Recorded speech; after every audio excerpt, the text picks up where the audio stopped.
Bom dia, pessoal. Como o Thiago já apresentou aí, é um prazer estar aí com vocês. Vamos estar falando hoje sobre o tema adubação verde, microbiologia agrícola, as oportunidades que a gente tem nesse tema e os desafios que a gente encontra, né? Qualquer problema que vocês tiverem aí, vocês vão me comunicando aí, porque a partir de agora eu não consigo mais ver, né, no modo de apresentação aqui. Bom, a gente tem trabalhado com adubação verde aí já há um bom tempo. Desde a época da faculdade eu conheci esse tema e a gente vem desenvolvendo alguns trabalhos em todas as áreas que a gente maneja. Adubação verde digamos assim, desde essa época para mim se tornou fundamental que a gente use ela, né, por ser uma ferramenta de baixo custo e com um potencial muito grande para melhorar a nossa fertilidade do solo, visto a questão financeira, né, que a gente só precisa de investir em semente, plantar, para isso pensando em um manejo que a gente possa trabalhar previamente, né, para melhorar essa fertilidade antes que a gente vá realmente cultivar esse solo. Então, vamos abordar um pouco esse tema aí. Aí as perguntas vocês vão anotando ou vocês vão deixando para o final, aí a gente vai responder tudo que a gente puder aí, tá certo? Bom, o que seria então as definições? O que é adubação verde? Adubação verde nada mais é que a escolha de semeadura de plantas, né, com potencial de grande produtividade de biomassa, né, que é um volume de matéria seca grande, que a gente consiga aportar no solo, e que essas plantas têm características morfológicas, biológicas, bioquímicas, que beneficiam o solo e o nosso sistema, né? E aí isso sobre um aspecto de manejo que a gente precisa adotar para poder não deixar essas plantas sementearem, se cortar no momento certo para ter melhor fixação de nitrogênio, né? Então, e aí a gente tem um grande viés da adubação verde, que o pessoal muito foca, é a fixação biológica de nitrogênio, né? O nitrogênio é um elemento químico muito caro, que a gente usa na agricultura, né? Então, os adubos são cotados em dólar, cada vez a gente tem um aumento, né, da questão do dólar perante ao real, e isso encarece muito o custo de produção. Então, isso na agricultura convencional e na agricultura orgânica a gente também depende de trazer esse nitrogênio na forma de esterco, que cada vez também está cada vez mais caro esse produto, né? Então, se a gente consegue colocar essa biologia para trabalhar a nosso favor, é uma ferramenta que a gente consegue agregar no sistema e colocar esses micro-organismos para trabalhar a nosso favor. Então, as vantagens, vamos abordar aqui um pouco das vantagens e descrever, né? A questão de descompactação do solo é uma dos principais, digamos assim. Acho que às vezes nem, na minha visão hoje, nem tanto a questão de nitrogênio mais, sabe? A questão de descompactar solo. Quando a gente descompacta solo com um sistema de mecanizado, é eficiente, é muito bom. Porém, o resultado não é duradouro. Então, quando a gente fazer esse revolvimento do solo, essa descompactação mecânica com máquinas, com grade, subsolador, arado, e aliado a essas plantas de cobertura de adubação verde, essas plantas permitem uma durabilidade do nosso trabalho, né? E aí a gente tem ciclagem de nutrientes, que as plantas absorvem através do sistema reticular para cima e trazem isso para a parte aérea, né, para a estrutura, depois decompõe, fica na camada superficial do solo. O controle de nematóides, a gente tem algumas espécies que são alelopáticas, né, que fazem uma redução dessa população de nematóides pelos exudados que elas soltam pelas raízes. Então elas não são boas hospedeiras, né? Redução de pragas agrícolas pela diversidade, né, de plantas que a gente usa. Normalmente a gente tende a usar um mix de adubação verde para fazer essa adubação verde, né? Então essas plantas não são boas hospedeiras dessas pragas e doenças. O controle da erosão, né? Como a gente descompacta o solo tem mais permeabilidade, então o solo coberto ele tem menor chance de sofrer ação da erosão hídrica, né? Então as chuvas torrenciais que a gente tem no nosso país aí, o aumento da população da microbiota, né?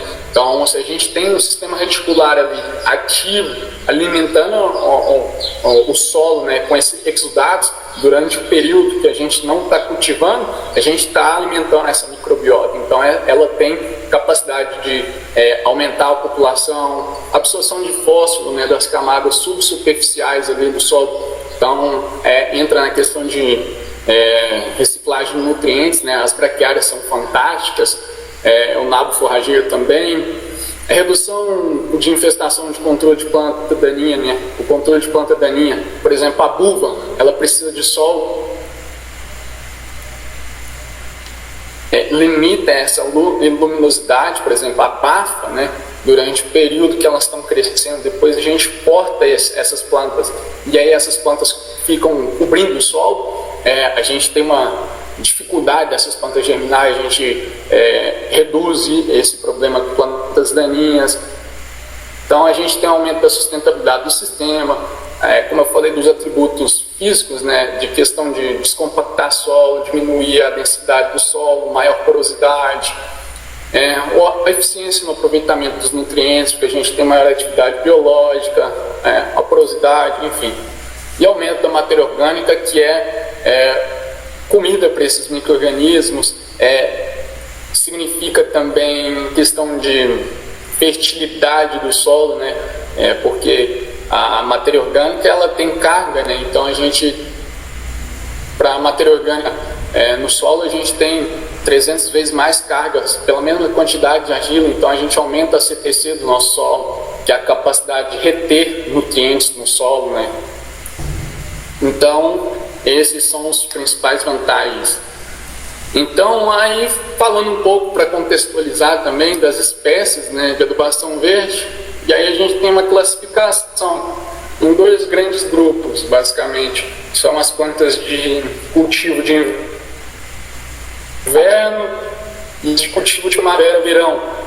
Então, as de inverno, elas são mais adaptadas a temperaturas amenas, elas conseguem se desenvolver com facilidade nessas temperaturas, aqui, por exemplo, abaixo de São Paulo, no sudeste e sul do país. E já as de verão, por exemplo, elas, primavera-verão, elas também para essa região, mas, por exemplo, para o norte do país, que é praticamente verão o ano inteiro, em questão de temperatura, luminosidade, então elas são mais indicadas para essa região do nosso, por exemplo, do nosso Goiás acima, aqui, Tocantins, Piauí, enfim. Então, dentro dessas espécies, eu vou só citar aqui duas espécies ou três muito utilizadas, por exemplo, aqui o milheto, né? O milheto e as crotalárias, que é muito conhecido, o feijão guandu também, que é muito conhecido, utilizado como alimento também. Então, essas são as principais espécies que o pessoal sempre utiliza. O milheto aqui para a nossa região do centro-oeste, aqui sudeste, também é muito utilizado. Normalmente o pessoal usa como monocultivo para cobertura de solo. E aqui eu só vou aproveitar para mostrar, por exemplo, a questão das famílias, né? Leguminosas, gramíneas, a poligonaceais, que é o trigo morisco, então as crucíferas, que é o nabo forrageiro. Então é interessante a gente trabalhar com várias espécies, por isso é interessante trabalhar com um mix de adubação verde, porque essas espécies e essas famílias diferentes, elas permitem que a gente não esteja selecionando pragas e doenças para o nosso solo. Então esse é o principal ponto. Por exemplo, se a gente tira uma soja e cultiva soja em cima, é uma leguminosa, né? A soja é uma leguminosa, e coloca outra leguminosa, talvez a gente possa estar selecionando algum problema. Aqui são algumas espécies de perene, né? Aqui as perenes mais utilizadas, como o amendoim forrageiro e o colapogônio, e as plantas perenes arbóreas, né, que são a glicídia e eritrina, que são muito utilizadas nos sistemas agroflorestais. Hein? A gente já trabalhou com elas também.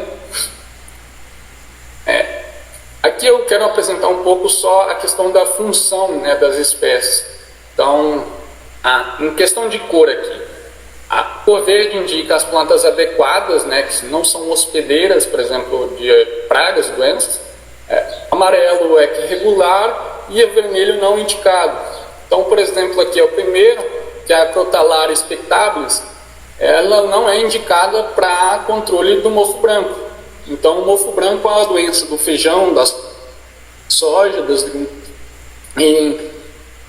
Se eu cultivo a Crotalaria pós-cultivo de soja ou feijão, eu estou selecionando esse problema, evidenciando esse problema em vez de suprimir ele. Por exemplo, então a gente pode usar as outras crotalarias aí que são regulares, mas não são as melhores hospedeiras. E assim, por exemplo, aqui abaixo nas braquiárias, o nematóide Pratylenclus brachyurus, então a gente pode, e outras gramíneas que não vai estar selecionando esse problema. Aqui também nessa outra imagem aqui, nessa outra tabela, a gente também tem de verde escuro os não hospedeiras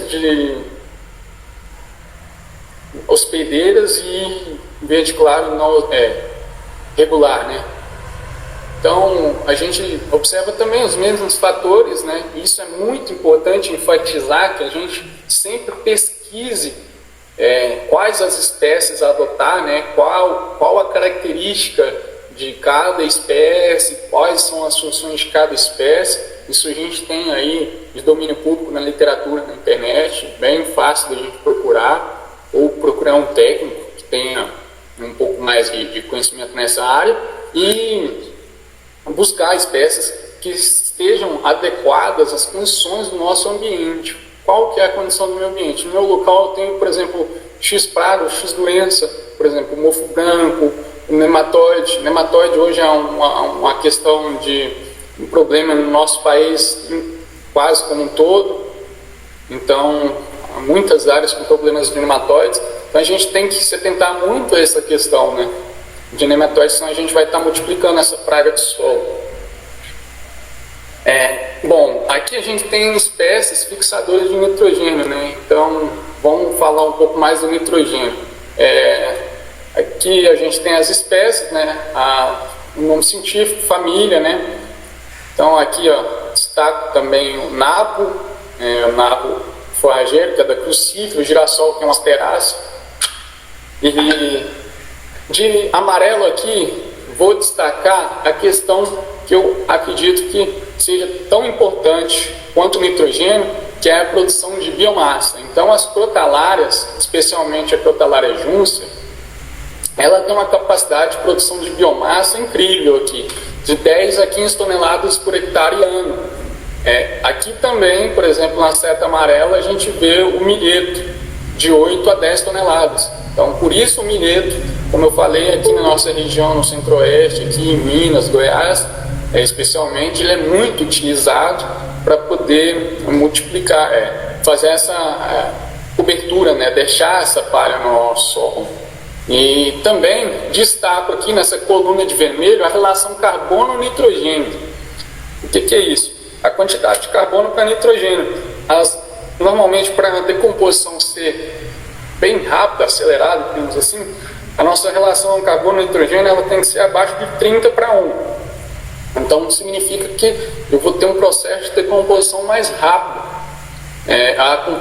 A faixa ideal, digamos assim, para os micro-organismos decomporem, né? Os principais decompositores. Então, a gente vê o porquê que o pessoal usa muito o milheto aqui, a relação de 30 a 43, de 30 a 43, essa relação CN. O que significa isso? Acima de 30. Então, essa palhada ela vai durar mais.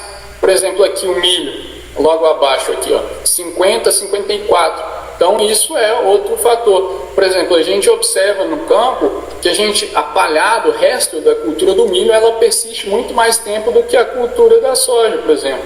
E isso é o fator, é o porquê que explica isso, né? Então aqui as crotalárias, porque elas são boas fixadoras de nitrogênio, que são da família das leguminosas, a gente observa que a relação CN mais baixa, 17 a 19, né? No feijão de porco de 10 a 16. Então esse é um fator importante para a gente analisar também e colocar como critério lá na escolha das espécies que eu vou utilizar no meu sistema, né? Então aqui na coluna de azul, a última, a gente tem a relação de nitrogênio, questão de fixação de quilos de nitrogênio por hectare ano. Então, por exemplo, a gente tem aqui a crotalária, que é a Junção, que é um espetacular, que vai de 150 a 450 quilos do elemento N. Por exemplo, só para exemplificar, a ureia, que é um dos principais fertilizantes de fonte de nitrogênio que a gente usa, a gente tem 45% de nitrogênio. Então, quer dizer que em 100 kg de ureia eu tenho 45 kg de nitrogênio. E aqui, então, há praticamente 1.000 kg de ureia, né? 450 kg de nitrogênio. Então, isso em números, em questão de econômica, a gente está falando aí de, por exemplo, de 450 kg de N, a gente está falando de, provavelmente, depende da época do dólar, aí de 1.300 a 1.500 reais por hectare ano. E a gente está fixando isso pensando ao longo todo da cultura ali, né? Então, às vezes eu tenho que roçar ela mais rápido, não chega ali a 450, por isso esse número aí de 150 a 450, né, quilos do elemento. Bom, e aí vamos para a fixação biológica, né? Então, como eu disse, algumas espécies são capazes de fixar nitrogênio, as leguminosas, né? Através da associação entre a raiz dessas plantas e micro-organismos, né, que são bactérias fixadoras de nitrogênio, que fazem associação simbióticas e captam o nitrogênio da atmosfera e fixam no solo para que a planta consiga absorver e fazer uso no desenvolvimento dela. Então, nós temos espécies que vão de 50 a 450 quilos do nitrogênio por hectare ano. E aí, é muito importante que hoje em dia o desenvolvimento tecnológico, a gente consegue ter já inoculantes específicos para fazer inoculação nessas leguminosas. Como nas crotalárias nós temos 2 inoculantes que são o Biotrop e o Biosoja. Então, o desenvolvimento da pesquisa nos traz ferramentas para otimizar esse processo. Então, às vezes eu tenho um menor tempo. Então, significaria no passado que eu teria uma menor fixação de nitrogênio. Porém, como eu tenho uma ferramenta que é esses inoculantes, por exemplo, às vezes eu vou começar com adubação verde na minha área, eu nunca fiz. A população de micro-organismos capazes de fazer essa associação é menor. Eu tenho um inoculante que vai acelerar esse processo e vai me dar uma condição de fixação maior do que eu teria sem esse inoculante. Então, são ferramentas que vão surgindo e vão nos ajudando aí, né, no nosso sistema produtivo. Bom, e aí a questão de desenvolvimento radicular, né? A gente falou da descompactação, a questão de que as plantas de cobertura nos promovem uma descompactação, um melhor desenvolvimento radicular. Essa imagem nos permite observar dois fatores. Do lado esquerdo aqui, o desenvolvimento radicular mais expressivo, devido ser uma área que tinha sido cultivada com adubação verde. Então a gente observa raízes mais profundas, chegando até 60 centímetros de profundidade. E aqui no outro lado a gente tem essa planta com sistema radicular limitado, não chegando a 20 centímetros, que é normalmente o que a gente vê padrão aí. Por exemplo, um sistema convencional com preparo com grade, com preparo mecanizado do solo, revolvimento. A gente normalmente tem um termo que a gente chama agronomicamente, que é pé de grade, que é uma camada de compactação logo abaixo, onde a máquina fez o revolvimento. Aquela camada ali onde ela conseguiu revolver, ela deixa descompactada. Logo abaixo aqui eu tenho uma camada que é um espelhamento, né, que a gente chama, que é uma camada que a própria máquina acaba piorando, né, especialmente se a gente estiver trabalhando em condição inadequada, como, por exemplo, de alta umidade, a gente tende a piorar esse efeito ainda, que é o rompimento desses poros, a compactação,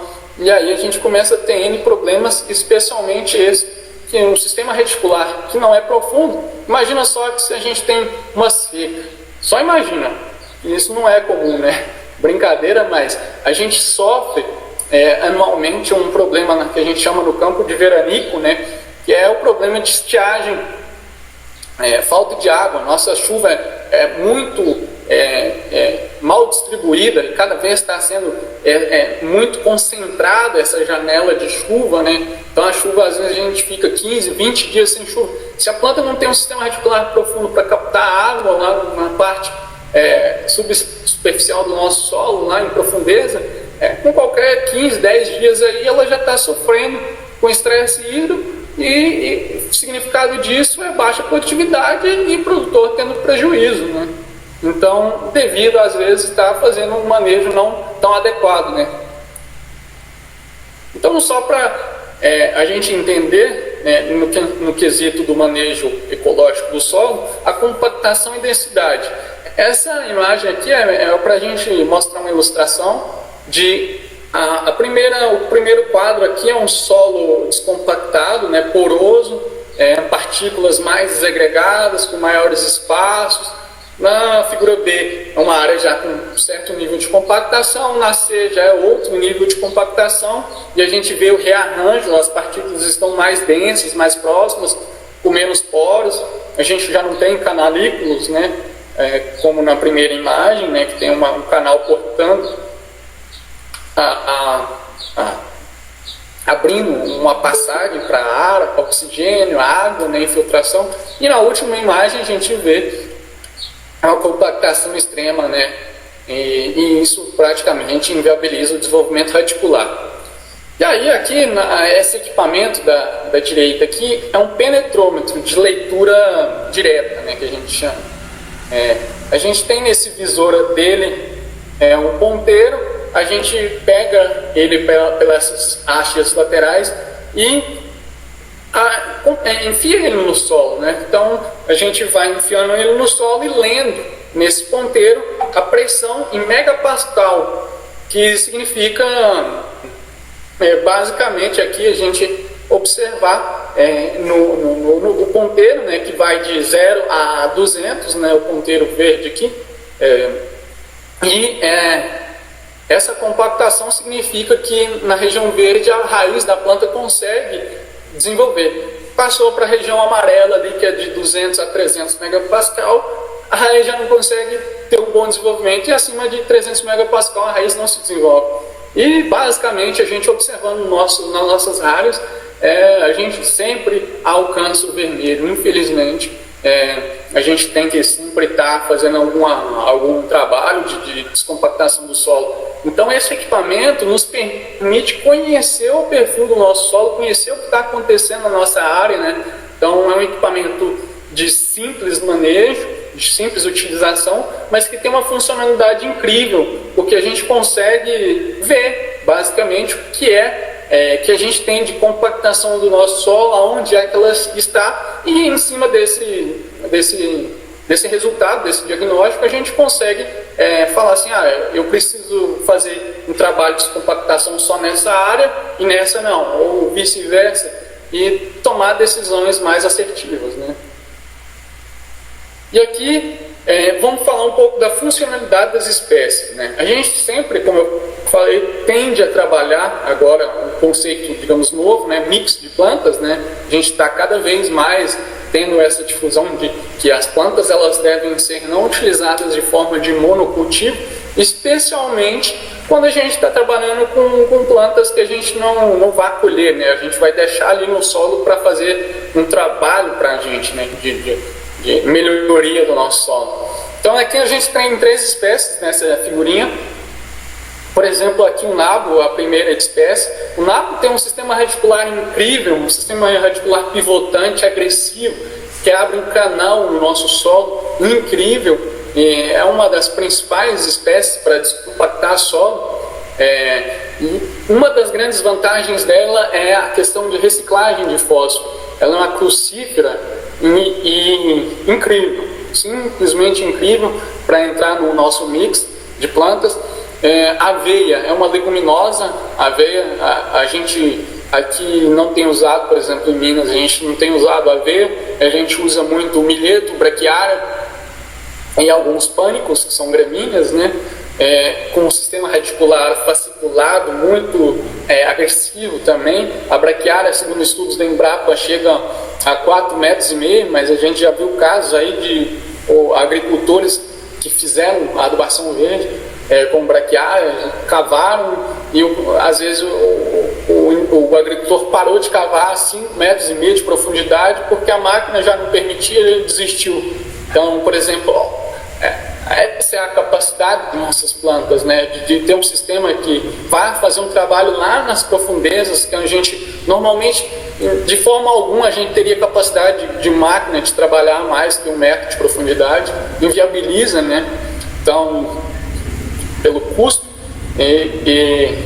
Aqui na última planta a gente tem uma crotalária, que é um exemplo de uma leguminosa também, com um sistema articular pivotante.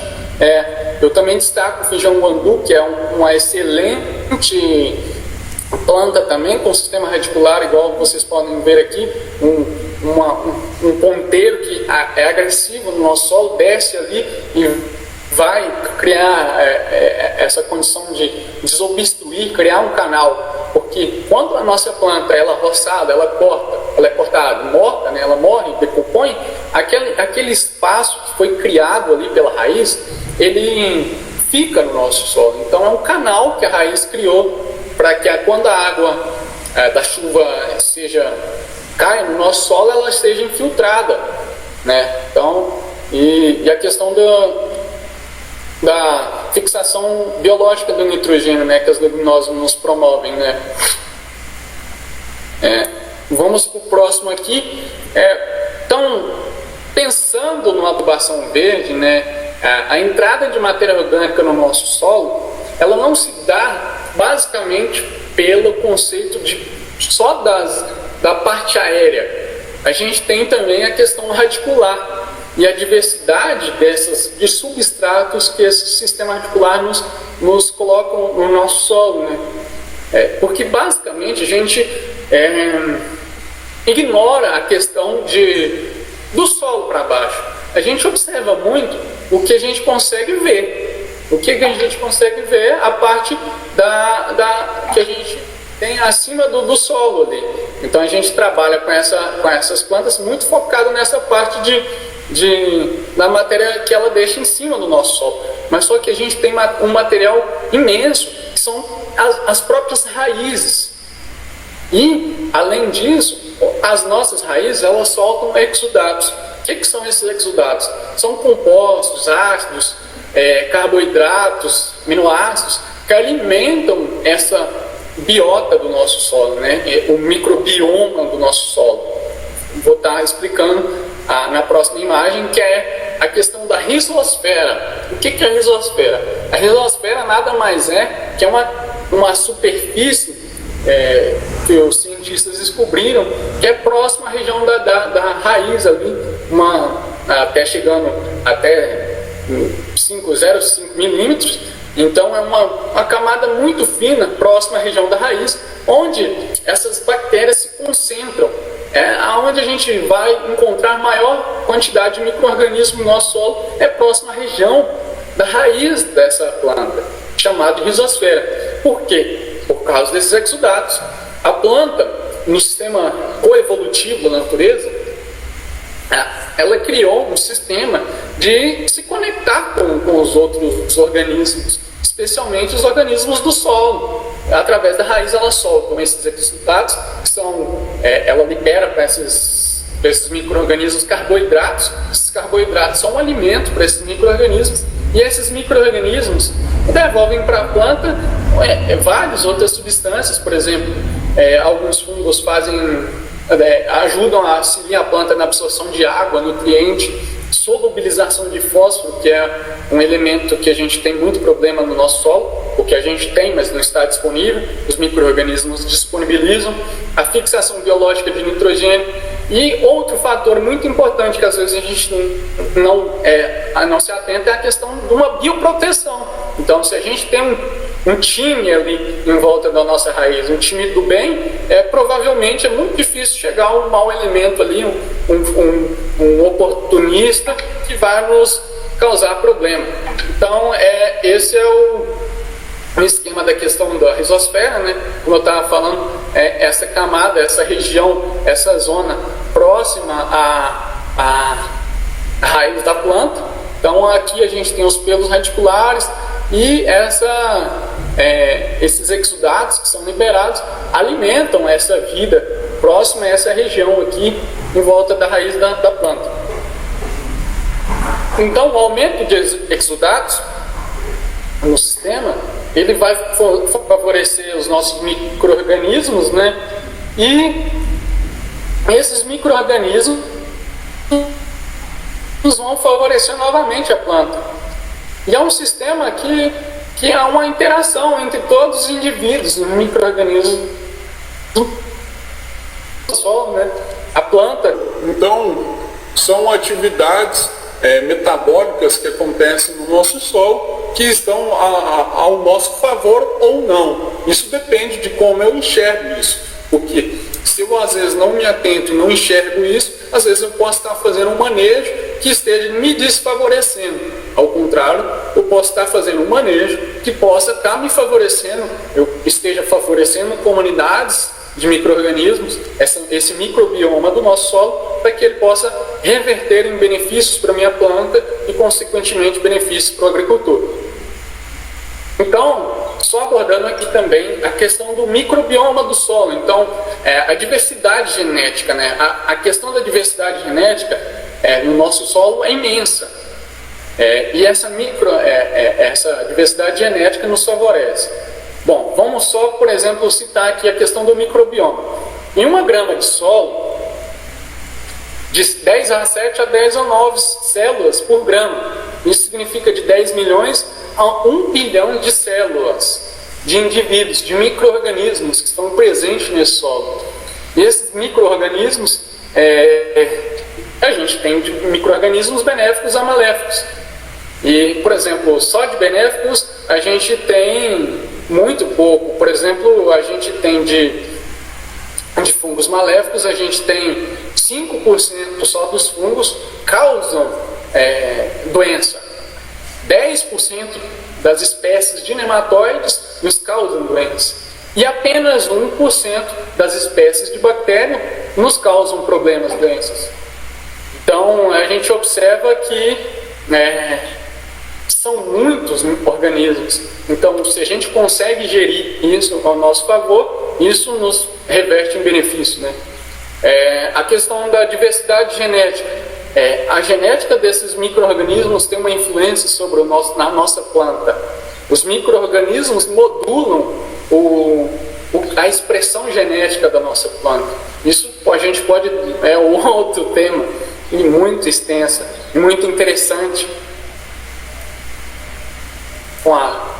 com os marcadores biomoleculares, com a nossa genética. A Ana Primavera já falava isso muito antes, né? No livro que ela escreveu também, que é o Manejo Ecológico do Solo, né? E hoje a ciência vem esclarecendo isso. Então, o microbioma do solo é uma maquinaria que está ao nosso serviço no solo. Então, se a gente observa isso, por exemplo, aqui nessa imagem, a gente observa que apenas, por exemplo, em 3% da matéria orgânica, considerando que a gente tem 3%, isso é um valor ótimo para as nossas regiões de cerrado aqui.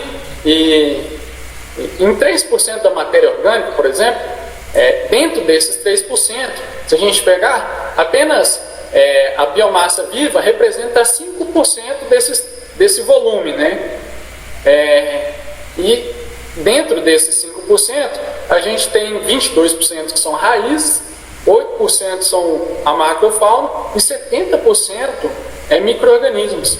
Então a gente observa que a quantidade de micro-organismos que a gente tem dentro do solo é imensa, apesar de que a gente não consegue observar.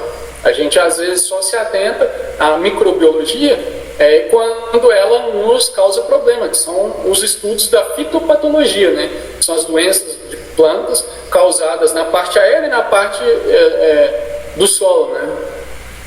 Então, hoje a gente vem descobrindo os benefícios e o potencial desses micro-organismos. Por exemplo, a função da microbiota no solo. Aqui a gente observa na imagem da esquerda um fungo predador capturando nematóide de vida livre aqui, né? Então a gente tem fungos especializados que conseguem capturar esses organismos no solo. Então, hoje a gente tem produtos biológicos comerciais que fazem isso. A gente selecionou, aprendeu, descobriu isso, estudou, selecionou, isolou isso, multiplicou. E a gente tem um produto que a gente aplica que vai fazer esse trabalho para a gente lá. Então a gente não precisa estar lá trabalhando, eles estão trabalhando por nós. E já, só para se alimentar, a gente tem muito problema com nematóide. Por quê? Porque nós não temos produto químico que consiga fazer esse trabalho para a gente. Então a gente foi, de certa forma, obrigado a procurar outra alternativa. E uma bela alternativa. Da forma da direita aqui, a gente tem algumas bactérias em forma de bastonetes fazendo a lise, né, que é a quebra da parede celular do nematóide aqui. Essas são fotos de microscopia de varredura eletrônica, essas também.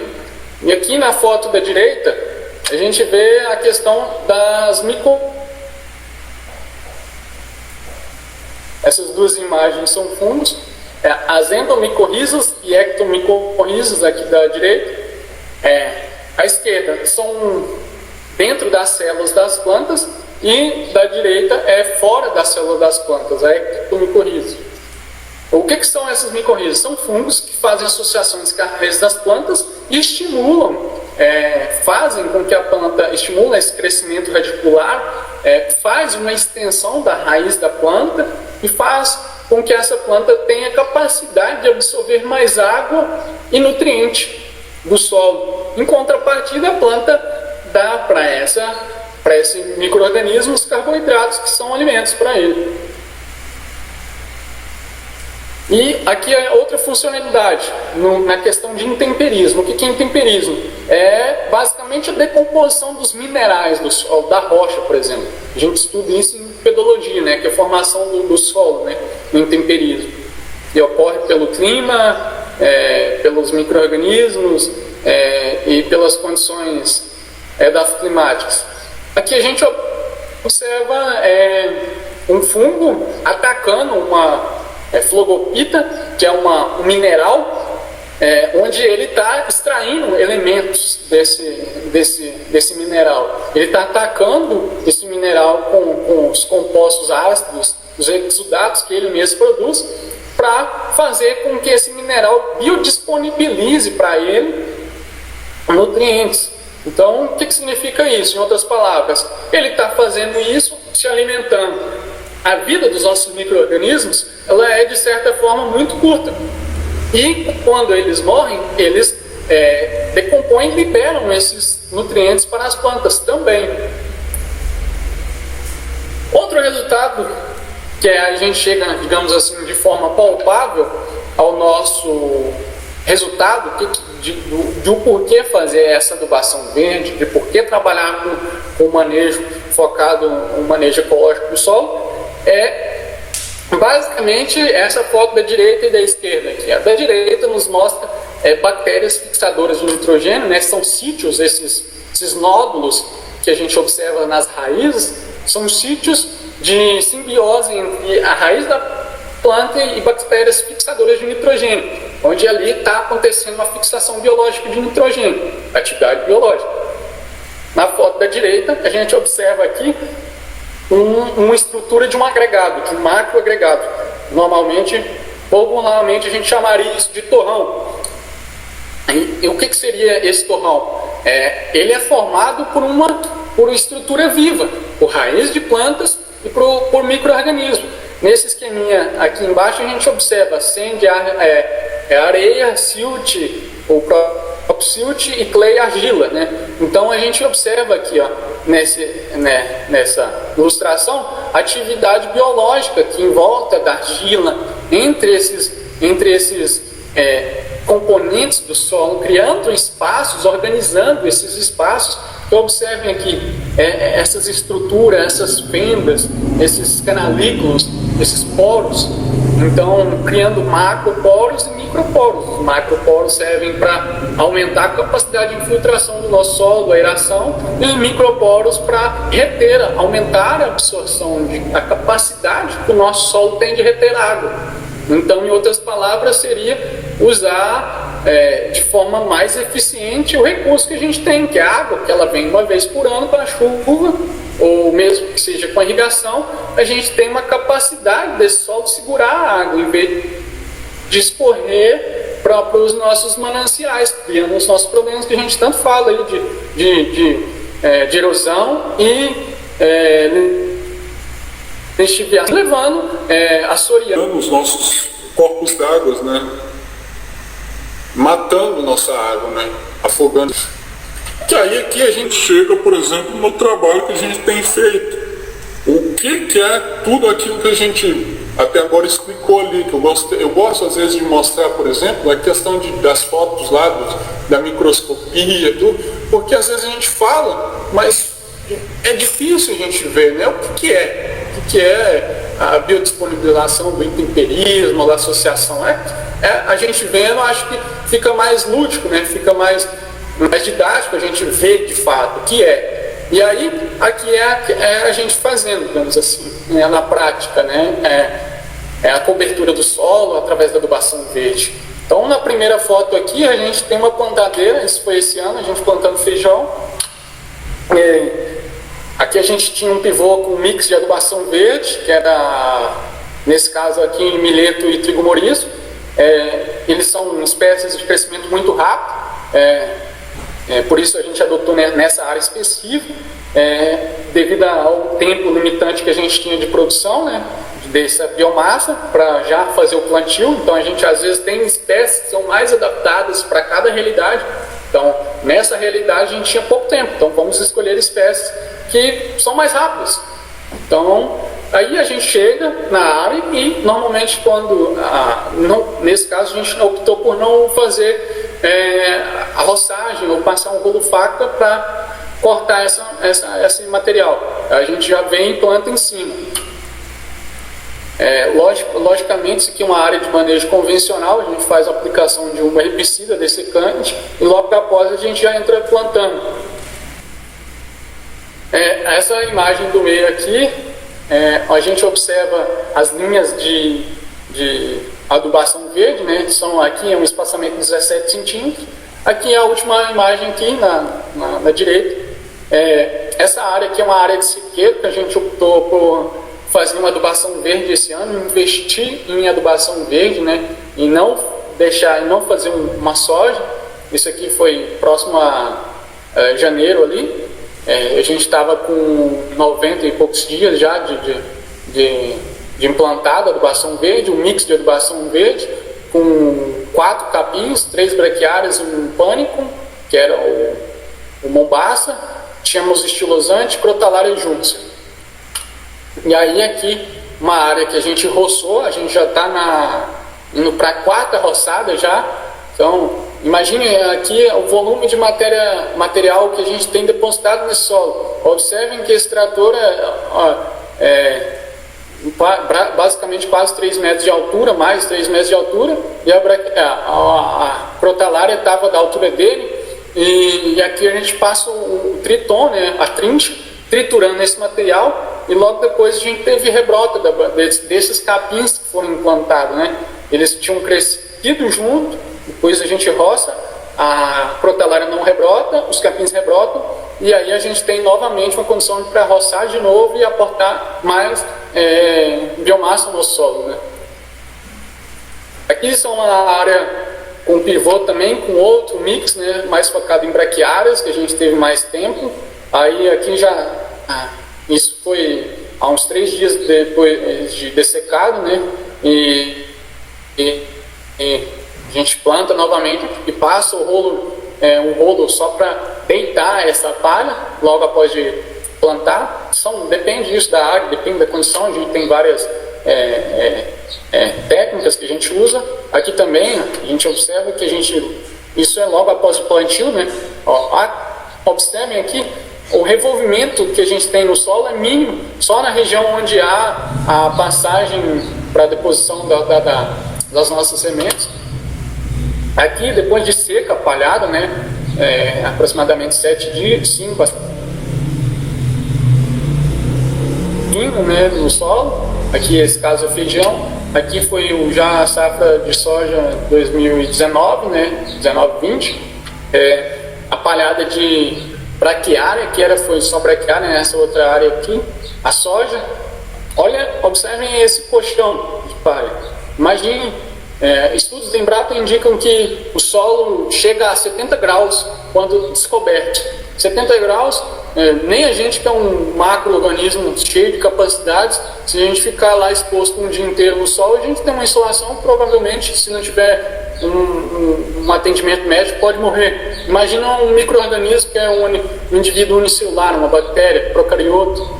Então a gente observa que a palhada, ela faz um trabalho incrível de condicionar esse solo, né? De condicionar para permitir ter uma estabilidade de temperatura, né? Uma variação menor de temperatura, um aquecimento menor, segurar a umidade no nosso solo, preservar essa umidade, né?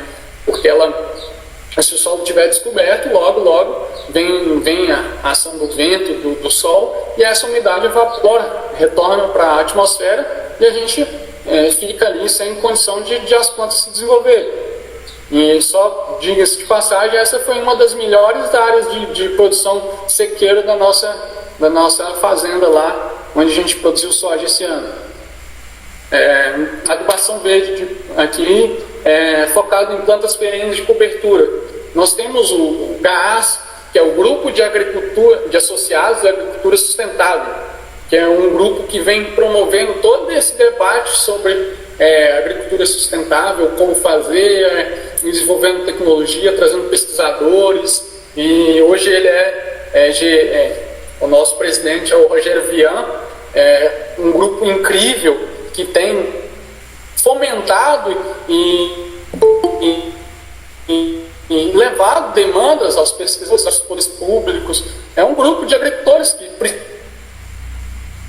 precisava de soluções, tá? Acomodados, que vem buscando inovações e desenvolver, né? Então, a questão aqui são plantas de cobertura perene, né? Que no caso aqui é um trabalho que o pessoal, né? Essa foto aqui é na fazenda do Rogério Vian, onde ele fez um teste com, por exemplo, aqui a grama batatais. Ele pegou uma área lá e fez uma aplicação de um herbicida de contato lá, o gramoxone, e fez o plantio da soja. Então a gente observa a soja nascendo entre a cobertura aqui, né? E aí a gente tem vários outros experimentos aí acontecendo também no Brasil, alguns outros amigos que estão fazendo esses testes. Logicamente são áreas menores e muito mais um foco em testar. Essa área aqui, por exemplo, era menor que um campo de futebol, mas sempre focado em áreas menores para testar essas possibilidades, né? Criar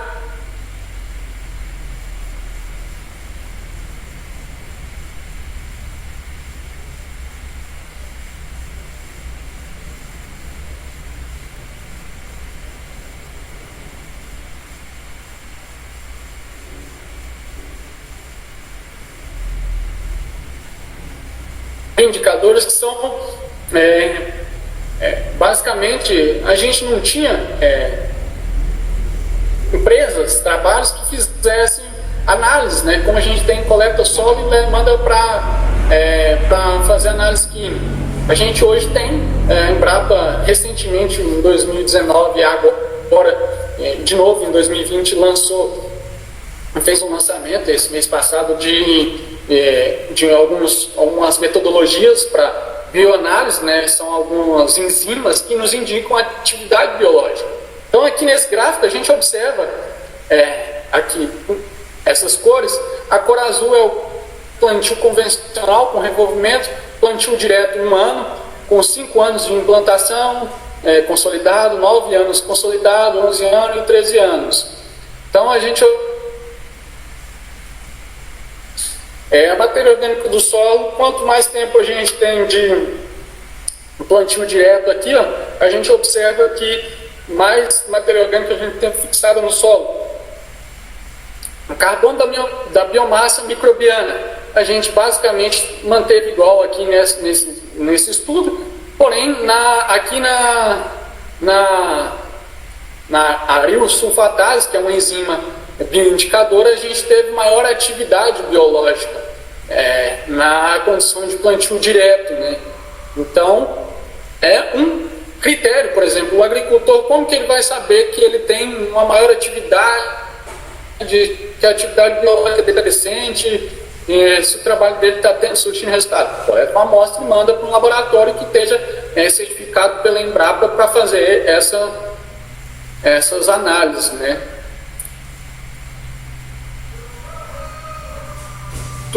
Aqui nós temos vários tratamentos, temos 8 tratamentos entre soja, depois soja, depois colheu a soja deixa sem água, aqui soja milheiro, soja braquiária, enfim, cobertura de sol. E a gente pode observar já pela imagem aqui, ó, o tratamento 6 aqui, ó, cogumelos, atividade microbiológica, né?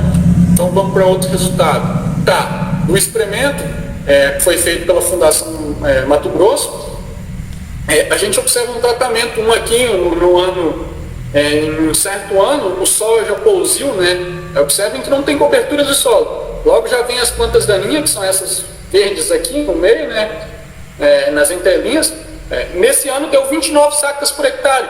Provavelmente foi um ano que aconteceu um estresse hídrico. E já no tratamento 3, com soja braquiária, a gente teve 59 sacos. Esse é o resultado prático do manejo, onde a gente tem cobertura do solo, adubação verde. Aqui foi feito no caso com braquiária. Logo depois que ele colheu a braquiária, ele faz implantação colheu a soja e faz implantação da braquiária. Para quê? Para que ela produza biomassa, faça todo aquele trabalho que a gente citou e preserve umidade no solo. Então esse é um dos digamos assim, que o agricultor consegue palpar, sentir diretamente no bolso. Imagina um agricultor nesse ano, o cara que, o mesmo agricultor, o camarada, metade da área dele ele não fez e metade ele fez. Não, a metade ele teve prejuízo, na outra metade ele teve lucro. Ele se salvou. Então, esse é o resultado, basicamente, em outras palavras, o resultado prático, né? Que o agricultor tanto espera. Então, os solos bioativos, né, que também tem alta atividade biológica, a gente tem alguns indicadores, como eu estava falando, bioindicadores para detectar essa mudança, né, em função do manejo que a gente está tendo aqui.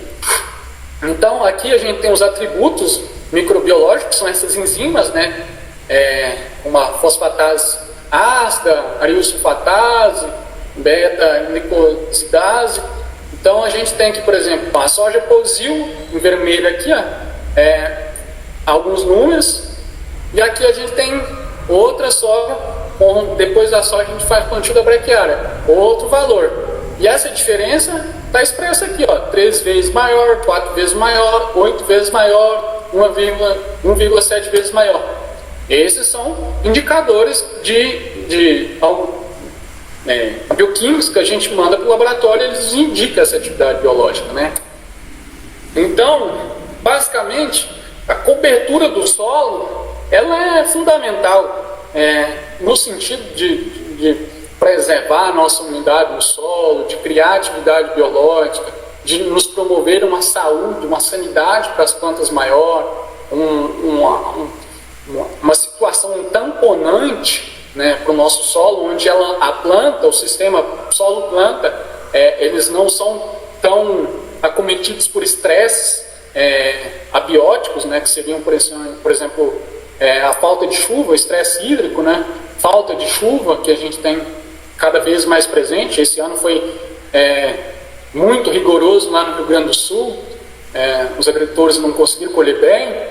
Então a gente observa aqui, ó, na imagem, tanto para grãos, essa imagem aqui é de hortaliça, numa área que a gente trabalhou, as alfaces aqui consociadas, mandioca, milho, sistema agroflorestal, aqui o desenvolvimento, ó, desse sistema mais velho, o milho crescendo, a alface quase no ponto de colher, aqui outro canteiro com alface, essa imagem do meio aqui, ó, a gente observa, consegui tirar a foto para poder mostrar a palhada embaixo do solo, ó, ainda restos da braquiária, isso aqui é resto da braquiária, folha da soja caindo, ó, aqui, ó, fungos, atividade de fungo, macrofungos, a gente consegue observar, que é os cogumelos. Então, o que é o importante disso tudo?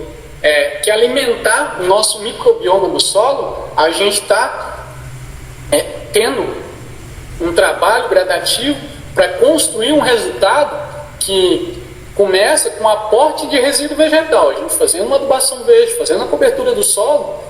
Esse é o primeiro passo que a gente dá para começar a subir a escada, onde o aumento da atividade biológica é o primeiro degrau na escala da melhoria do solo, né? Então a gente vê aqui, ó, atividade biológica, matéria orgânica aqui nesse caso não é só a palhada. Quando a gente fala de matéria orgânica no solo, a gente fala de carbono, né? A gente está falando já de uma matéria orgânica em forma de um estado de decomposição avançado, né? Então a gente tem ciclagem de nutrientes, estrutura do solo, que são um solo bem estruturado, capaz de absorver água, de desenvolver sistema reticular.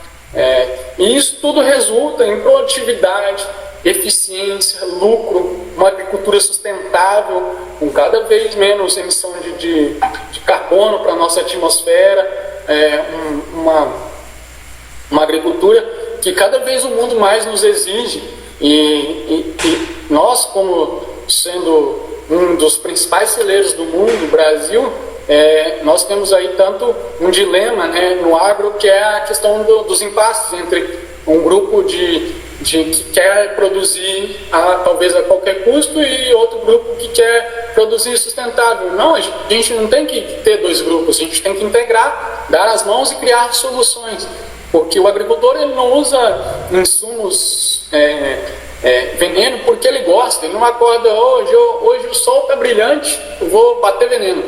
Ele usa essa tecnologia, infelizmente, porque é a única condição que ele aprendeu, que lhes oferece. Então, esse é o trabalho que a gente tem desenvolvido ao longo do tempo, de trazer novas tecnologias, desenvolver novas tecnologias nacionais, que esse é um grande resultado que nós temos tido nas últimas décadas, né? Nós paramos de importar tecnologia europeia e americana, desenvolvida para outro tipo de clima, outras condições, outro tipo de solo. Então, criando tecnologia nacional, especialmente agora os biológicos, crescendo 20% ao ano, trazendo sustentabilidade para a gente. E aqui, só para fechar, essa é uma outra condição, que primeiro a gente faz a adubação verde, depois a gente foca em inoculação de micro-organismos, que a gente chama por inundação, né? E aí a gente tem a multiplicação on-farm, né, de biofertilizantes. Essa multiplicação, a gente tem vários sistemas aí, que a gente chama, o pessoal está de certa forma na moda, essa multiplicação on-farm, que é a gente produzir micro-organismos nativos, focado na microbiota nativa, né, da nossa região, que se é adaptado para fazer uma inoculação. Aqui a gente, por exemplo, a gente usa esse material, esse biofertilizante, para aplicação via irrigação, no nosso caso pivô, e aplicação via pulverizador também. Via barra, que a gente chama, que é a aplicação aérea para a proteção da planta na parte aérea contra algumas doenças e tal, para dar uma biofortificada nessa planta, criar um biofilme na parte aérea. E aí outra metodologia é um composto. Aqui a gente tem o bio completo, né?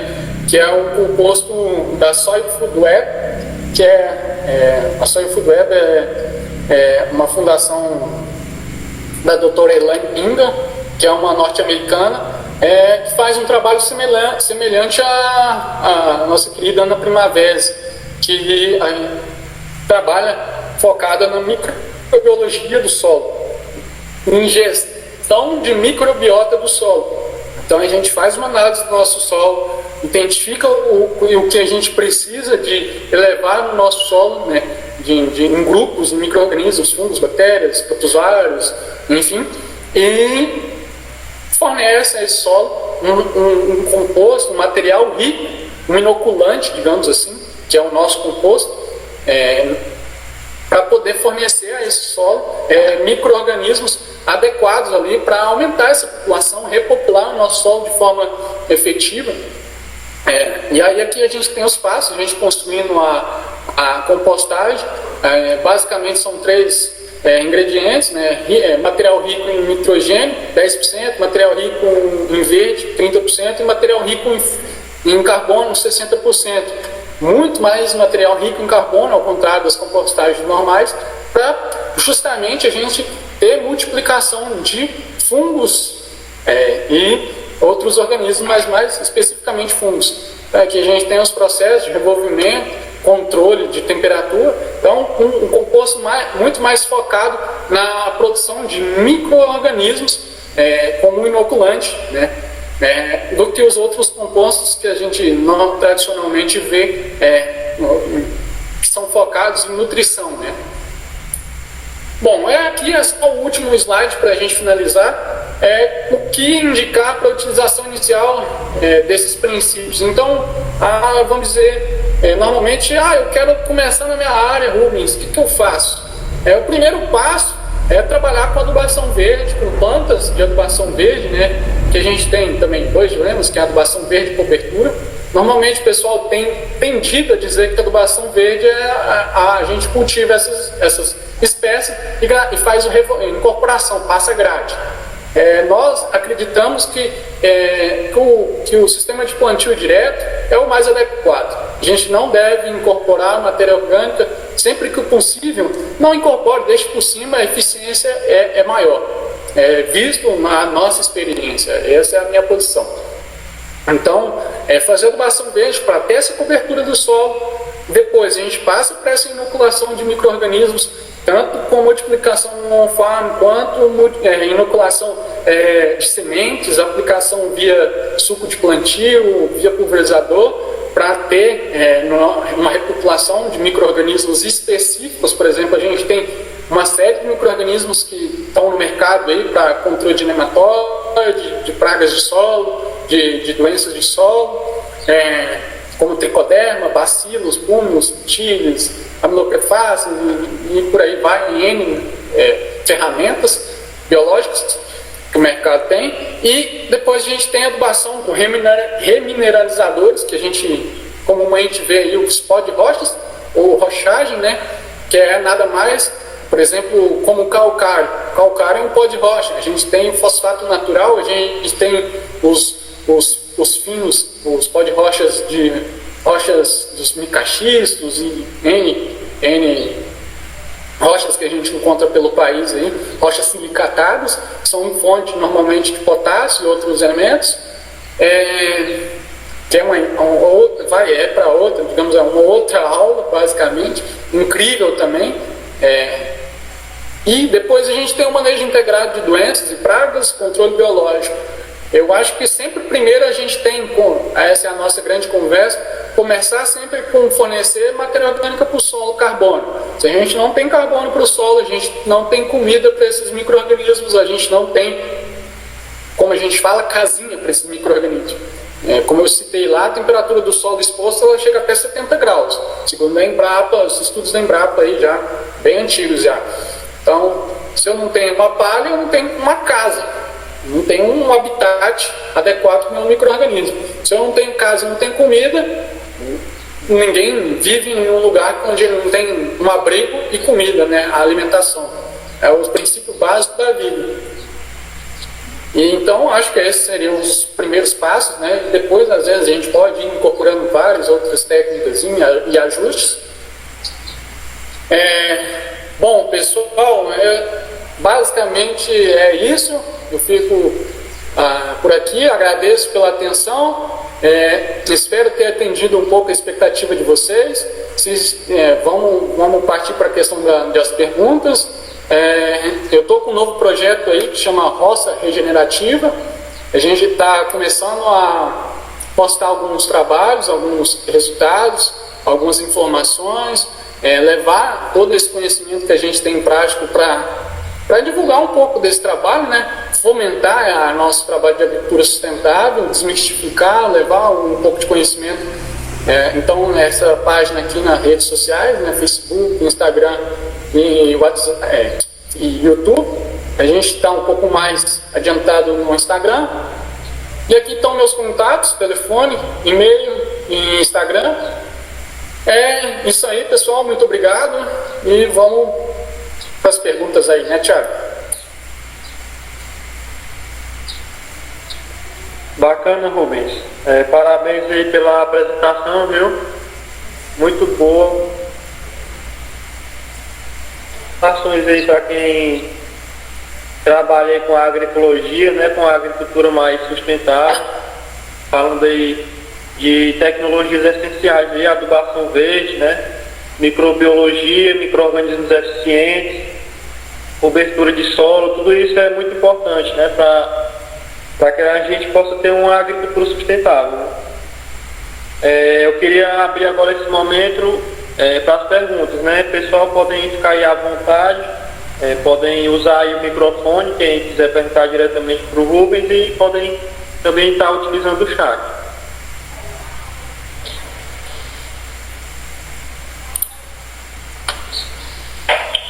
Cardoso, você pode...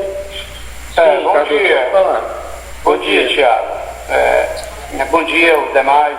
Dizer que o Rubens, ele fez uma apresentação brilhante, consociada com os números, com as fotos, porque a numeração, os técnicos, os estudantes, os engenheiros entendem bem, os agricultores, os aprendizes de agricultores, ele entende bem as fotos, as imagens, né? A numeração fica um pouco mais em dúvida. E eu estou nessa classe aí de agricultor, de aprendiz. Para mim, as fotos, as imagens, ela mostra mais. Geralmente o agricultor, ele é mais um caso imediatista, um negócio que funciona. A numeração, ele precisa ir lá, fazer a matemática, entender essa questão toda. Mas brincadeiras à parte, eu estou feliz de estar participando desses debates. Nossa, é muito fantástico. Especialmente para mim, que sou apicultor. Mas a minha felicidade é porque eu sou diretor de sindicatos de trabalhadores rurais. E eu fico aqui no estado do Piauí, numa cidadezinha chamada Calveira, próximo de Floriano, próximo de Cambuci, e nós temos uma dificuldade enorme de assistência técnica, de todos os lados, pelo governo, pelo poder público, é complicado. E esses cursos, essas rodas de conversa, essas aulas, conforme vocês querem entender, elas nos ajudam muito, porque o que acontece? Esse conhecimento, para quem está assistindo, ele vem do Rubens, que é o instrutor, e vai direto para o agricultor que está ouvindo, ou no diretor do sindicato, que vai ser um multiplicador. E isso é fantástico. Para mim, eu costumo dizer, em vários cursos que eu estou participando, que a pandemia trouxe muito desgaste, mas essa é uma parte boa que a pandemia trouxe, que nós não fazíamos isso. Dificilmente você tem um curso desse que você podia participar em casa. Quando tinha um curso desse, eu tinha que me deslocar até a capital, até uma cidade maior. Era um custo danado, eu tinha que fazer uma mala. E perdoe assim minha volta toda para perguntar, é porque eu estou contando a realidade, para dizer para vocês o tamanho do acerto que tiveram os organizadores desses cursos. Então, para mim participar de um curso desse, eu precisava fazer uma mala, despedir da mulher, passar 3 dias na estrada, para poder ter acesso a esse conhecimento. E com essas plataformas agora, foi coisa que a pandemia trouxe. Nossa, você debara com um cara desse, um engenheiro agrônomo, um engenheiro florestal, um cara que é expert nesse tipo de agricultura, e a gente dá para escutar e entender de dentro da sala de casa, da lavanderia de casa. Então, isso é fantástico. Mas a minha pergunta é, eu aqui sou da região do semiárido, eu entendi muito bem, as plantas, inclusive conheço algumas, tem algumas no meu roçado. A delicídia, o feijão andu, tem essas plantas aí. Mas tem uma coisa que me chamou a atenção aí na apresentação, exatamente nas fotos. Tem alguns agricultores mais apressados, ou não sei se é mais apressado ou o processo, que usaram alguns químicos aí para até secar, alguns Roundup, outros Glomoxone, outros aí que nem o nome eu sei, que não gosto muito deles. Mas no meu caso, que sou um pequeno, não tem assim uma área grande, estocada, tem até um estocozinho, e aí eu tenho o andu, eu tenho glicídias, eu tenho, deixa eu ver o que mais que eu tenho como, eu tenho leucênias, e eu tenho palha de carnaúba, aqui na minha propriedade tem uma palha de carnaúba, geralmente cai muito, eu não faço processamento dela para tirar o pó, que são um pouco, abaixo de 650 pés, mas cai muita palha já seca. A minha pergunta é, a palha de carnaúba também serve como cobertura? E no caso, se eu não quero usar esse talho de Glomoxone ou Roundup ou esses demais secantes, eu posso simplesmente usar uma roçadeira ou um rolo faca e deitar a plantação e depois plantar ao meu alimento, a minha outra plantação em cima? E mais uma vez, agradecer a sua apresentação, foi muito boa, consociada a teoria do número com a prática das imagens. Isso é muito bom para a gente que não tem só o nível médio, pouco, não tem esse conhecimento de engenharia, fica mais fácil para a gente entender o processo e colocar na prática no dia seguinte. Quando é só numeração, é que eu te falei, é preciso você ir lá na matemática, fazer, desmanchar esse número tudo para botar na prática, e quando você bota na prática, a gente sai da sua aula para a roça e dá certo. Obrigado pelo seu modo de apresentar. Certo, Cardoso. Muito bom. Realmente, às vezes acontece isso mesmo, né? Essa questão desse distanciamento do conhecimento do agricultor. O agricultor, normalmente no nosso país, o extensionismo, tanto acadêmico quanto das instituições públicas e do poder privado, ele não se atenta aos agricultores, especialmente aos pequenos. Focado aqui, né, na sua pergunta, a questão de a gente não usar dessecantes é uma questão que ainda a gente está buscando desenvolver essas tecnologias, né? Porque normalmente para grãos, quando eu vou falar em grãos, fazendo esse mix, usando gramíneas, realmente é muito limitante a gente trabalhar só com roçada, sabe? Porque as gramíneas são extremamente agressivas, no sentido de que elas rebrotam muito rápido e o crescimento também, logo após a roçagem, é muito rápido e acabam alcançando e competindo por espaço. A competição, eu basicamente acredito por questão de espaço, não por nutrientes assim. Então, basicamente, a gente teria que trabalhar com algumas espécies como o crotalário, feijão andu, que são espécies que não tem uma rebrota logo após o corte, sabe? Então, a gente tem que trabalhar com trigo morisco, um nabo forrageiro, talvez então, a gente tem que selecionar espécies que não vá rebrotar, sabe? Então, as gramíneas, infelizmente, elas vão sair dessa lista que a gente vai utilizar, pensando em trabalhar com agricultura orgânica, digamos assim, agroecológica, né? A gente está fazendo, por exemplo, uma área aqui na fazenda com adubação, com plantio de orgânicos, né? Então a gente faz esse mix de adubação verde e logo após a gente corta a irrigação e faz a gradagem, que é o único método que a gente consegue eliminar essas plantas aí, para que elas, aí a gente incorpora isso no solo, deixa o solo bem preparado aí para poder fazer o plantio e cultivar sem problema dessas plantas crescerem e ocuparem o espaço, competir por espaço. Já observe.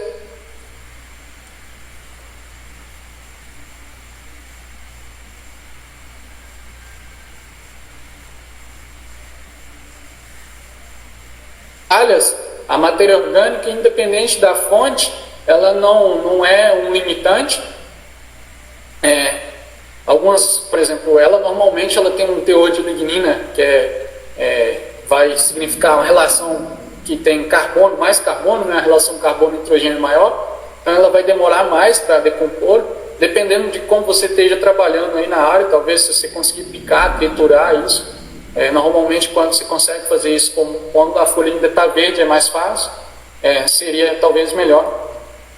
Mas a resposta para eliminar os químicos aí, a gente ainda, de certa forma, para grãos, a gente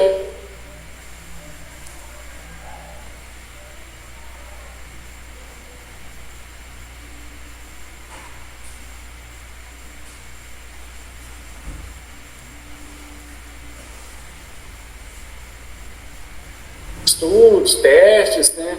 Mas sempre a gente tem que trabalhar com a roçada, né? Roçar esse material para deixar ele baixinho e aí depois plantar, e mesmo assim ainda não tem resultados bem sólidos, sabe? Para falar, dá 100% certo, faz assim.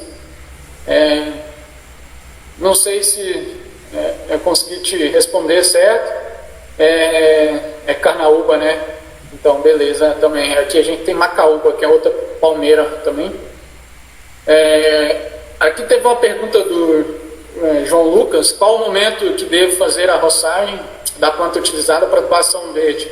Normalmente a gente tem o conceito de adubação verde, trabalhar com a roçada, com o manejo, né? Roçar essa adubação verde sempre no pré-florescimento de qualquer espécie, porque especialmente as leguminosas, logo que ela está iniciando a floração, ela está no momento, digamos assim, na curva de maior fornecimento de exudatos e de nitrogênio. Então, aonde a gente vai ter o maior benefício, em outras palavras. Então, é sempre no pré-florescimento. E aí, às vezes, por exemplo, a gente já fez, vamos falar aqui no Brasileirão, eu já fiz umas cagadas de plantar, por exemplo, uns mix que algumas espécies eram mais lentas e outras mais rápidas. Por exemplo, o trigo morisco. O trigo morisco é uma espécie muito rápida, floresce rápido, e aí as outras espécies não estavam florescendo, e a gente tranquilão, né? E quando a gente se deu conta, o trigo morisco já estava florescendo e começando a formar grão. E aí a gente, o que a gente faz? Porque não podemos deixar de sementear, senão ele, em vez de ser um benefício, ele vai se tornar um problema, porque ele vai germinar no meio do nosso cultivo e vai ser uma erva invasora. Então a gente tem que trabalhar sempre atento aí também a essa questão de, pensando em áreas de grãos, né? Eu trabalhei também com sistemas agroflorestais aí, é um pouco mais tranquilo, sempre trabalhando com roçada, aí é mais fácil. Aí a gente trabalha também com mombaça, que é um pânico, família dos pânicos, mas é uma gramínea, né? Então, aí a gente consegue fazer roça na entrelinha e faz um enleiramento para a entrelinha dessa biomassa aí, para poder atender a necessidade das plantas de cobertura na linha. Beleza, próxima pergunta aí. Mariana Santos, você pode ficar à vontade.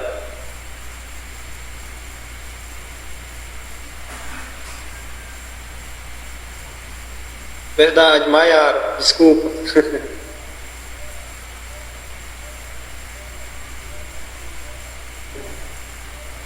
Maiara, se você quiser fazer uso do microfone, pode ficar à vontade, viu?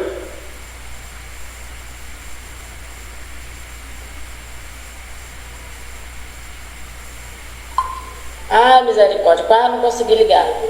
Hein, Rubem, eu queria perguntar o seguinte. Eu tô querendo começar a plantar numa determinada área, né? Só que para isso eu tenho que começar a preparar o solo. E o meu solo, ele é bem compactado, assim. E eu queria saber, assim, porque eu estava vendo no começo da aula, né, que você deu, a apresentação, que as plantas que a gente usa para adubação verde, elas acabam ajudando na descompactação do solo, né? E aí eu queria saber se são todas as culturas ou se algumas ajudam mais que outras na descompactação. E quais seriam elas, para que eu tivesse assim, uma noção por onde começar para que eu resolvesse logo esse problema da compactação. Certo, Maiara. Bom, como você disse que tem um solo compactado, o ideal seria você já fazer uma adição de compactação desse solo, né? Fazer uma gradagem, talvez, se não tiver muito compactado em profundidade, né? Provavelmente em profundidade talvez não esteja. Normalmente a gente prepara o solo normal e faz o plantio da adubação verde. E aí, para preservar esse trabalho, o que a adubação verde vai fazer é preservar esse trabalho. E aí, as camadas, por exemplo, você descompactou aquela camada de 15 a 20 centímetros ali com a grade ou com arado e tal. Em profundidade, você vai ter o efeito das raízes, né? Porque embaixo vai ter uma menor compactação. E a hora que as raízes fazer esse trabalho de descompactar, né? Esse resultado que você vai ter de descompactar vai ser mais expressivo, digamos assim, na parte de baixo, porque a parte de cima ali você já preparou, né? Com a adubação verde, com o preparo mecanizado. Então, digamos, para descompactar solo, eu teria um nabo forrageiro, que é excelente, um sistema radicular agressivo, um sistema radicular pivotante, aí atuando até 25 centímetros, dependendo do solo, da compactação. Nós temos as gramíneas, por exemplo, as braquiárias. A gente trabalha muito com a russiciensis aqui, a decumbens, e temos também o feijão guandu ou andu, né, que é também uma leguminosa, com sistema radicular pivotante, e as crotalárias, que normalmente eu acho muito interessante a júncia, pela capacidade de produção de biomassa e fixação de nitrogênio.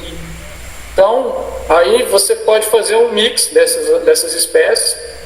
Por exemplo, se você for usar duas braquiárias, você pode usar 4 kg de cada por hectare, 4 kg por hectare de cada braquiária, e da crotalária você pode usar aí mais uns 6 quilos, por exemplo, se for usar só essas 3 espécies. Normalmente a gente usa 20 quilos de sementes, e seria um pacotão, uma receitona de bolo, sabe? Mas isso vai variar de cada espécie, o número de espécies, às vezes a gente chega a colocar mais, menos. O milheto também seria uma boa opção, sabe? Pelo crescimento rápido, o sistema radicular não é tão profundo, vai atuar ali até os 20 centímetros.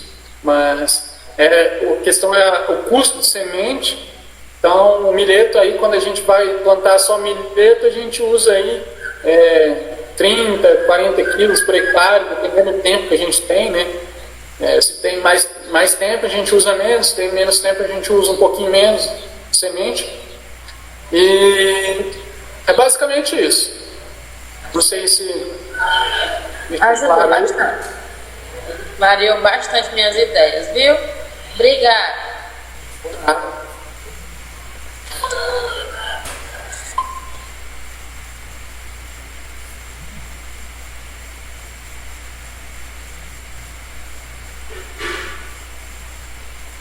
Pessoal, alguém tem mais algum questionamento? Ou algum comentário?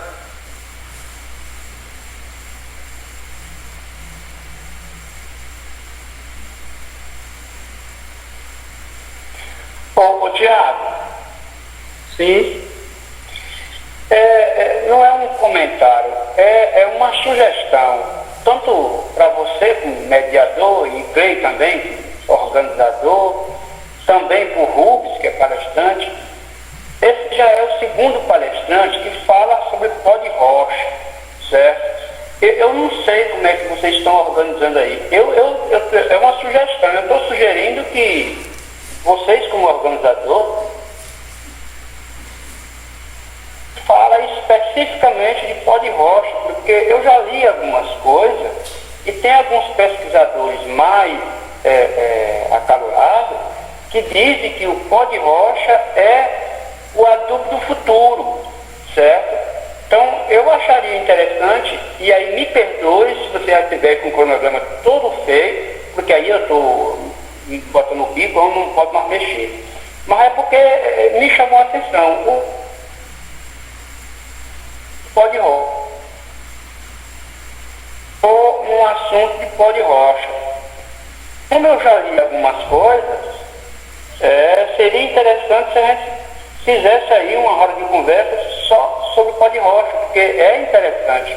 Às vezes, a gente, agricultor pequeno, pode melhorar muito com essa questão do pó de rocha, principalmente na agricultura orgânica, viu, Tiago? Aí uma sugestão, se puder, porque às vezes quando você elabora um evento desse, você tem essa dificuldade todinha de juntar esses profissionais para poder falar. E aí, você já fez a minha sugestão, não é válida. Mas se tiver uma brechinha e você conversar com os demais e puder inserir alguém para falar de pó de rocha, seria interessante, viu? Cardoso, eu concordo aí com a sua fala de que esse tema é muito importante, porque já tem pesquisas, né, que falam que o pó de rocha ajuda até na questão da microbiologia do solo, né, para que esse solo seja mais biodiverso, né? Mas infelizmente a gente está com todas as palestras, né, definidas, já tem um cronograma já definido.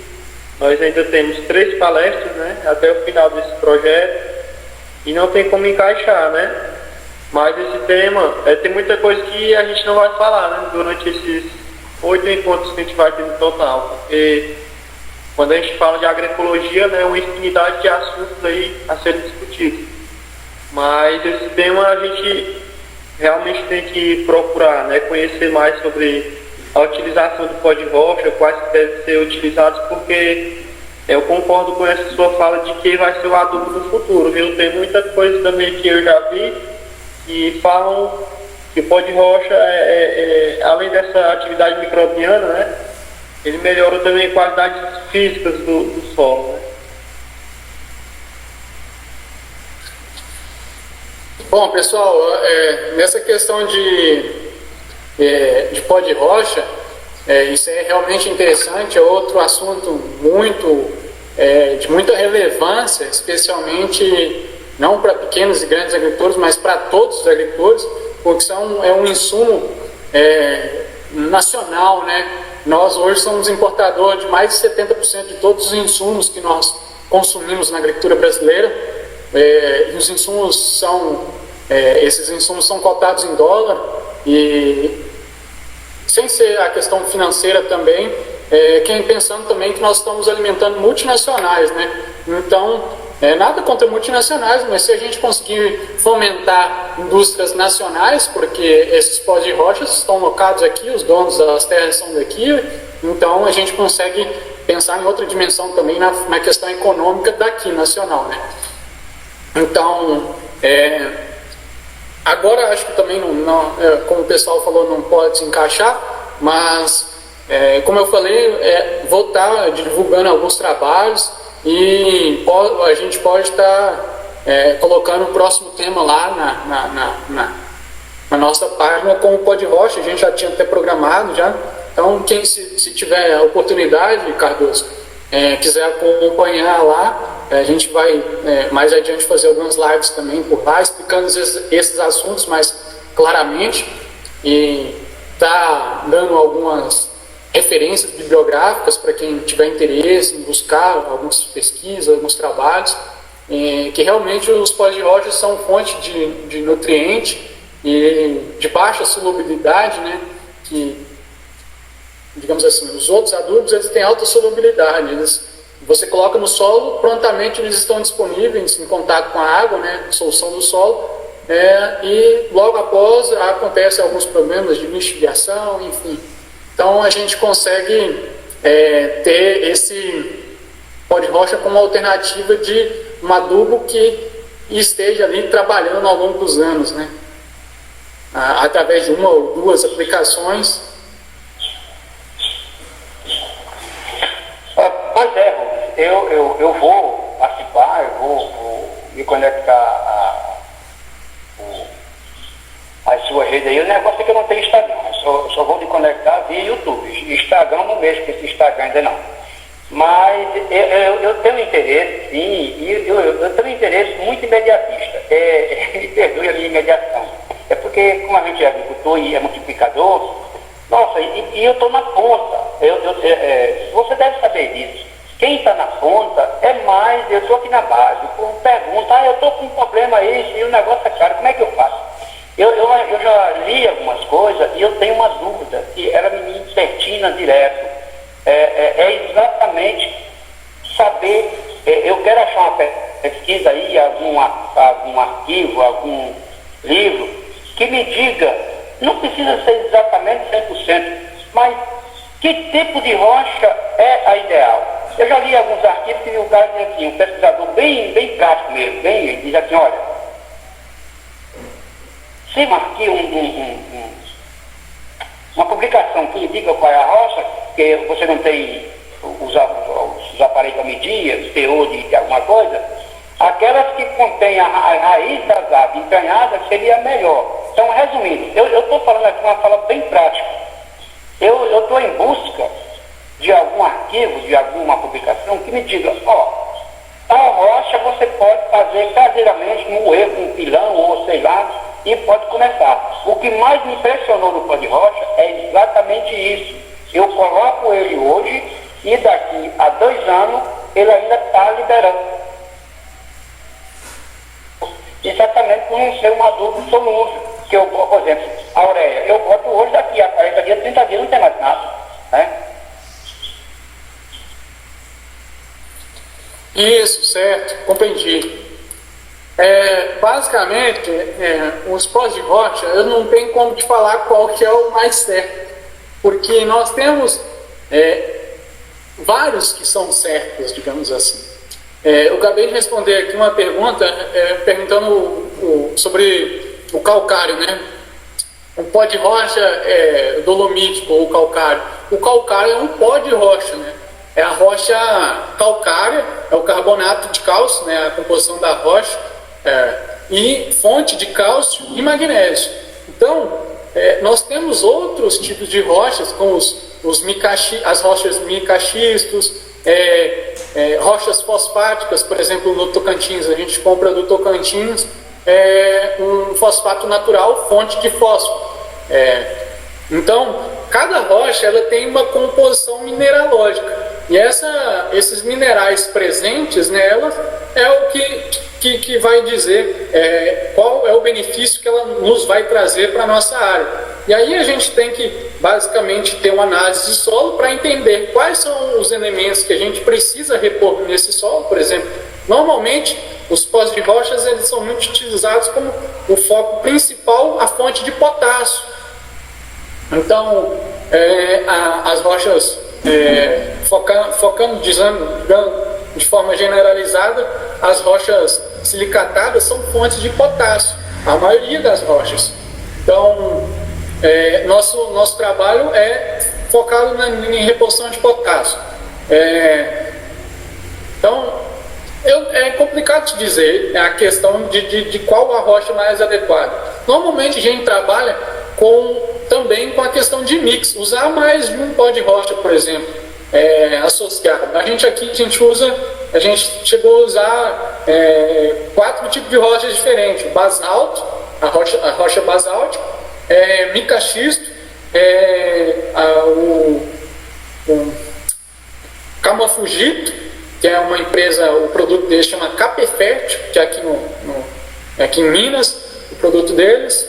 Tem rochas fosfáticas, que aqui em Minas a gente tem fosfato natural de Araxá, no Tocantins a gente tem o fosfato natural de Arraias, né? Então é fonte de fósforo. O mica-xisto que eu tinha falado e o Capefértil são fonte de potássio. A gente usou também o basalto, também fonte de potássio em micronutrientes, e o próprio calcário, né, que é fonte de cálcio. Então a gente tem que trabalhar sempre com um mix de rochas, pensando no elemento que a gente quer. Então a gente calcula basicamente igual a gente calcula a análise de solo, só que em vez de colocar, pensando em volume do elemento químico, a gente pensa do elemento que está presente no pó de rocha ali. Então, por exemplo, a gente tem uma área aqui, também vou divulgar, a gente está colhendo essa semana um feijão, mas a gente adubou apenas com pó de rocha. Foram 9,6 toneladas desse mix de pó de rocha, e nós estamos há 3 safras sem colocar nenhum adubo solúvel. Então a gente gastou R$ 1.600 para fazer essa adubação, e ela está perdurando por 3 safras. A gente, segundo os nossos consultores, a gente poderia trabalhar até 10 safras. A gente pré-estipulou para fazer 5. Então, a partir da terceira, todas as próximas 2 safras que a gente vai fazer são, digamos assim, são safras que estão de graça, a questão da adubação. Logicamente, a nossa produtividade ela diminuiu. Porém, esse é outro dilema que a gente tem dentro da agricultura sustentável. Normalmente as nossas produtividades dão uma baixadazinha, mas a questão de que a gente observa o frigir dos ovos, que a gente fala, é econômico. A gente tem que olhar para a nossa fatia de lucro, que está sobrando. Se eu estou produzindo menos que o vizinho e ganhando mais que o vizinho, porque o agricultor, ele normalmente, seja ele grande ou pequeno, ele sempre fica olhando para a grama do vizinho. O vizinho produziu tanto saco, ele produziu tantos isso, aquilo, de milho ou de soja, ou de feijão, mas o importa é o que está te sobrando de renda, né? Então, o pó de rocha, ele é fantástico por isso, a questão de sobrar o resíduo que ele vai solubilizando ali, sabe? Então, e outra questão, sempre está associada à adubação verde, porque trabalhar com pó de rocha sem pensar em adubação verde é melhor não trabalhar, porque o resultado a gente não vai conseguir alcançar o resultado. Porque quem colabora, como eu mostrei na apresentação, para que esses nutrientes sejam disponíveis no solo são os micro-organismos, e para cultivar micro-organismos, como a gente citou aí, tem que ter matéria orgânica no solo. Então, só para fechar, a adubação pó de rocha é sempre focado em um mix de rochas, cada rocha fonte de um elemento aí. Bacana, Rubens. Pessoal, nosso tempo está aí se esgotando, né? Já estamos com quase 2 horas de live. Então, aqui no meu caso, vou finalizar a minha fala, né? Que é agradecendo o Rubens aí pelo tempo, né, que ele disponibilizou para a gente, pela organização aí dos slides, pela palestra, né? Obrigado pela sua participação, e também agradecer a todos que estão aqui, né, até o finalzinho da live, nos ouvindo e contribuindo com o evento, né? Obrigado a todos. E Rubens, se tiver algum comentário ou alguém quiser também falar alguma coisa, finalizando, pode ficar à vontade.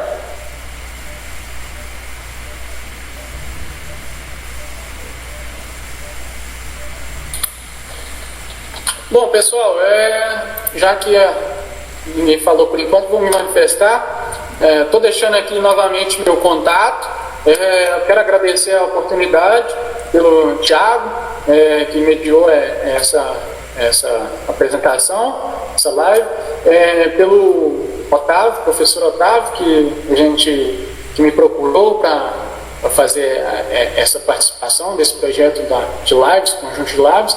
É muito importante isso, como o Cardoso falou aí, de levar esse conhecimento. Conhecimento que nos tira da escuridão da ignorância, né?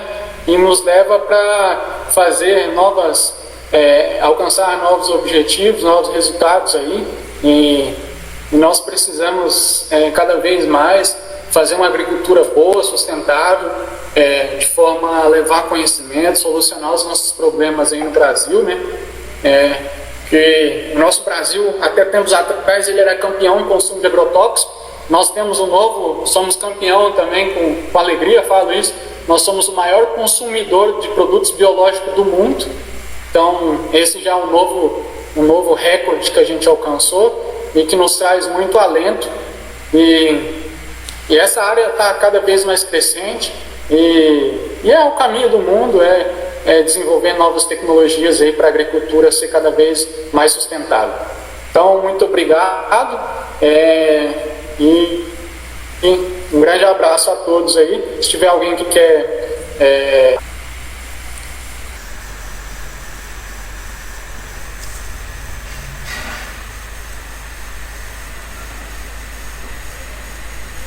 Pois é isso, Rubens. Nossa live está finalizando aqui. Obrigado a todos e tenham um bom final de semana.